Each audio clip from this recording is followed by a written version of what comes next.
بسم اللہ الرحمن الرحیم۔ السلام علیکم، ہمارے چینل میں خوش آمدید۔ گھر کے تمام لوگ ایئر کنڈیشن کمروں میں آرام کر رہے تھے۔ باہر سخت لو چل رہی تھی۔ ایک زناتے دار تھپڑ اس کے گال پر پڑا، اس کا گال تمتما گیا۔ اس نے جلدی سے کھڑکی بند کی۔ میرے خدا، کیسی شدید لو چل رہی ہے، اس نے سوچا اور پھر واپس اپنے بستر پر ڈھیر ہو گئی۔ دیوار پر لگی ہوئی گھڑی پر نظر پڑی تو 2 بج رہے تھے۔ اسے ٹھیک 4 بجے باورچی خانے کی طرف جانا تھا۔ شام کی چائے ٹھیک 5 بجے لگتی تھی۔ گویا ابھی آرام کرنے کے لیے 2 گھنٹے کا وقت تھا۔ یہ وقت بھی اسے شدید گرمی کی وجہ سے مل گیا تھا، ورنہ اگر دوسرے لوگ باہر ہوتے تو کسی نہ کسی کام میں الجھا دیتے۔ اس وقت بھی کوئی کام اس کے سپرد کیا جا سکتا تھا۔ کچھ نہ سہی تو چچی اماں کے پاؤں ہی دبانے ہوتے، لیکن اس وقت اگر چاچی اماں اس سے پاؤں دبواتی تو اسے بھی ایئر کنڈیشن کمرے کی ٹھنڈک نصیب ہو سکتی تھی، اور یہ بات کسی اور کو گوارا نہیں تھی۔ اس نے ایک گہری سانس لی اور نگاہ آئینے پر جا پڑی تو دیکھ کر بے بسی سے مسکرا دی۔ ابھی تک اس کے گالوں پر سرخی چھائی ہوئی تھی، غالباً یہ گرمی کی وجہ سے ہوا تھا۔ دن رات کی گھٹن اور لوگوں کے طعنے بے عزتی اس کا مقدر بن چکے تھے، لیکن حسن و جوانی تھی کہ پھوٹی پڑ رہی تھی۔ اللہ تعالیٰ نے اس کی تمام محرومیوں کی کسر اسے توبہ شکن حسن دے کر پوری کر دی تھی۔ لیکن کس کام کا یہ حسن جو ہر وقت ملامت کا شکار بنا رہتا تھا؟ چچی اماں کا بس نہیں تھا، ورنہ زہر دے کر اسے ہلاک کر دیں۔ اس بیچاری نے تو صابن سے منہ دھونا بھی چھوڑ دیا تھا۔ اس کا بس نہیں چلتا تھا کہ وہ اپنی شکل بگاڑ لیتی۔ وہ اکثر جب آئینے میں اپنے آپ کو دیکھتی تو اسے خود پر رشک بھی آتا۔ وہ تھی ہی اتنی حسین و جمیل، جو بھی دیکھتا تھا بس دیکھتا رہ جاتا تھا۔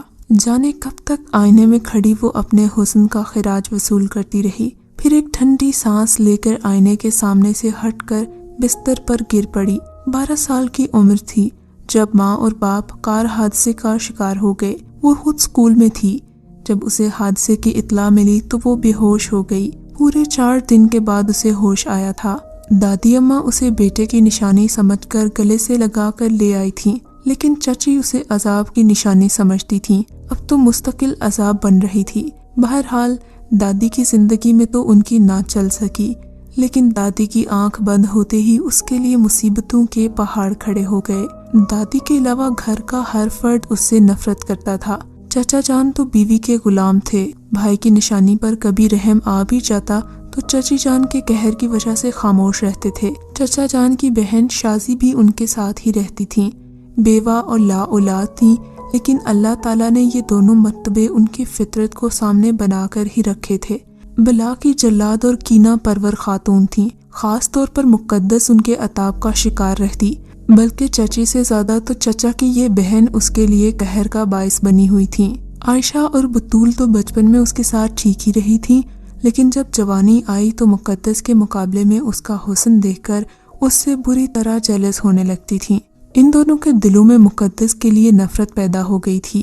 وہ قیمتی لباس زیب تن کر کے، مہنگا بناؤ سنگھار کر کے بھی اس کے سامنے کچھ بھی نہیں لگتی تھیں۔ وہ گھر کے معمولی سے جوڑے میں بھی قیامت ڈھاتی تھی۔